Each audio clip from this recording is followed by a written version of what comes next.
The one mistake that I have seen directors do is not directing actors. So, what is the role of the director? The actual role of the director is to guide the actors towards a better performance. It's only optional for them to focus on other creative aspects, such as the story, cinematography, lighting, just how the movie is presented.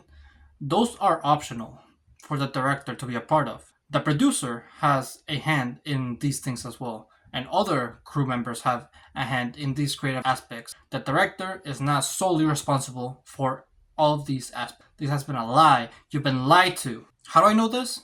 Well, simply, I've had directors tell me this. My professors are actual directors that have been on set and worked on films. And I also have professional producers as my professors as well. They've told me that the only job of the director is to work with actors. My professor is Andy Isaac, the producer of Twilight. I think she knows what she's doing if she produced something that's in a great level. So of course I believe the people who've actually done what I'm trying to do. So let me tell you now why there's such a misconception. But before I tell you that though, if you want to be a director or an actor, or if you just want to make a film, I have a program in the description below where I help you make a film and improve your directing and acting. So link in the description below. Why do you do this? Why do you in your independent films focus on other aspects of things, other creative aspects of things, instead of just focusing on directing? And that's because Hollywood has given the misconception that directing has a very big importance, which it does, don't get me wrong. The performance of the actors is what shaped an entire movie, but it's not what is most creative about it. And I think the reason for it is because you've seen this in Hollywood movies. For example, I think there's this new show coming out with Seth Rogen, the studio, where it's like a complete misconception of how films are actually made. Then also in the Oscars, one of the awards that are given, that are saved towards the end, is directing, because directing draws a lot of eyes towards it. People think that it's a big deal, right? They hype it up. Media and social media, it's the same thing, what am I on about? Has tried to brainwash you to believing that directing has more purpose. But they're as dispensable as anybody else. Actors are less dispensable than directors. If you want to level up the skill of directing, you have to focus only on directing. And so that's why whenever I worked on independent films and I see the director focus on other things, more of the creative aspects of it, like cinematography, lighting, I get kind of disappointed because I want them to only focus on directing, because then the performance of mine as an actor will be better. The role that you think about whenever you think of a stereotypical director, it's actually either the producer or the assistant director. Now let's talk about how to solve this issue. Easily, just have a bigger crew. People have different jobs. That way you don't have to multitask so much. The more you multitask, the less you actually learn, and your focus is driven, you won't focus as well in the actual role that you want to be in. For example, when I was doing the Weatherby thing, the one that I did at my house, since I was actor, director, and I was also focusing on cinematography, my friend, the cameraman, was asking me all these sorts of different questions of what kind of camera angle I wanted. And also my brother was supposed to be the slate person. He kept forgetting to slate correctly. He didn't change the take number or the camera angle movement. If you don't know, whenever you change camera angles, you're supposed to change the letter in the slate. But yeah, my attention was driven across all several aspects of the whole film.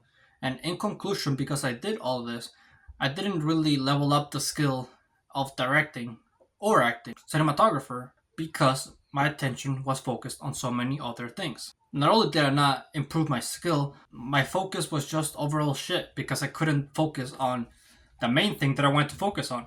Only focus on one thing. I want you to have the main takeaway from this video. Be that. Another way in which you can solve this issue is through sacrificing aspects of my film. For example, recently, I filmed the scene recreation of Superbad. You know the McLovin scene? The one where he says, "I'm McLovin." Yeah, that scene, I recreated it. And the cameraman canceled last minute. He didn't reply to my messages. He just didn't show up. And so I had to take the role of cameraman as well. And since I didn't want to make the same mistake where I only, my attention was divided into different places, I made it simple. I made it so the camera was not as perfect. Whenever the video does comes out, you can see that some of the shots are like a little bit more shaky. It's not like completely stable. The reason is because I had to stand up and hold the camera myself because that was the only way I can get the camera angle right. So I sacrificed the quality of cinematography. I also sacrificed the quality of audio because I didn't have somebody to use the boom mic, like take care of the proper audio. I also sacrificed lighting because I didn't know how to control lighting, right? My main goal on that scene was to focus on performance and the actor. And guess what?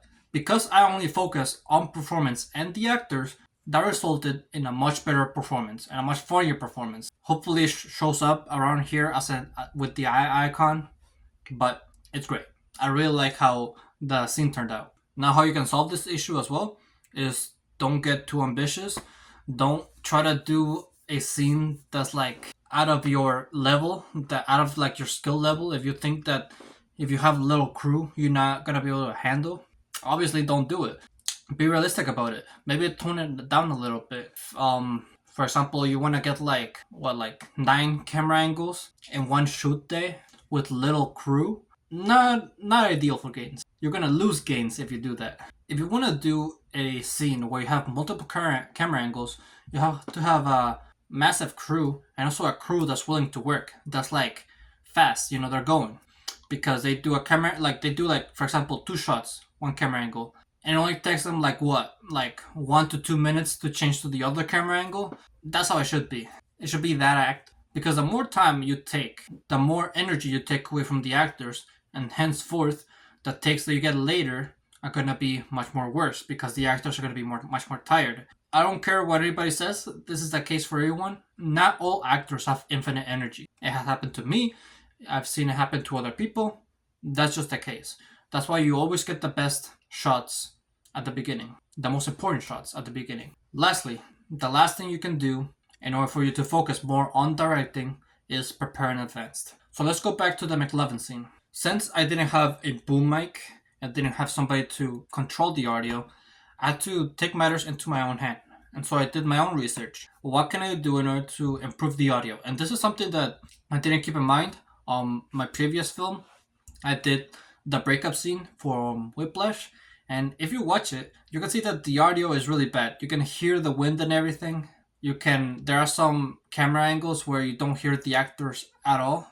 And so in order to make up for this, I decided to buy a wired microphone that I attached to one of the actors. It's the actor that plays Seth. If you notice, there's like a little microphone in his shirt. And since I don't have an audio recorder, I had to borrow an audio recorder from the library because the library can make it so we borrow certain equipment. And so I borrowed an audio recorder, plugged the wired microphone into the audio recorder, and then I gave the audio recorder to the actor. He put it in his pocket, put the microphone here. Audio was solved. This is just, it took me probably 30 minutes to get the audio working and testing it out and seeing how the audio worked. But since I prepared and I knew this is an aspect of filmmaking that I could prepare for, that made it so when it came down to shooting, the actors arrived, they were all ready with the audio already there. You can prepare with other aspects of film, like for example, you can prepare which camera angles you're gonna do, have mark where you're gonna place the camera, that you can have the camera angle that you wanted. Again, we're optimizing for performance, and if you already know where you're gonna put your camera next, that's gonna make it so between takes, between changing camera angles, it takes less time, henceforth saving the energy from your actors, henceforth having a better performance. So if you're gonna take anything away from this video, is don't try to multitask, don't try to do everything, get people to help you, or if you don't have people to help you, pre-prepare as much as possible. That way, when you're on set, the shoot can go as smoothly as possible. And also, as a director, only focus on directing actors.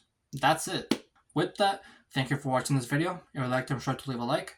Subscribe if you're new or like my channel. And always remember to live your life like there's no tomorrow.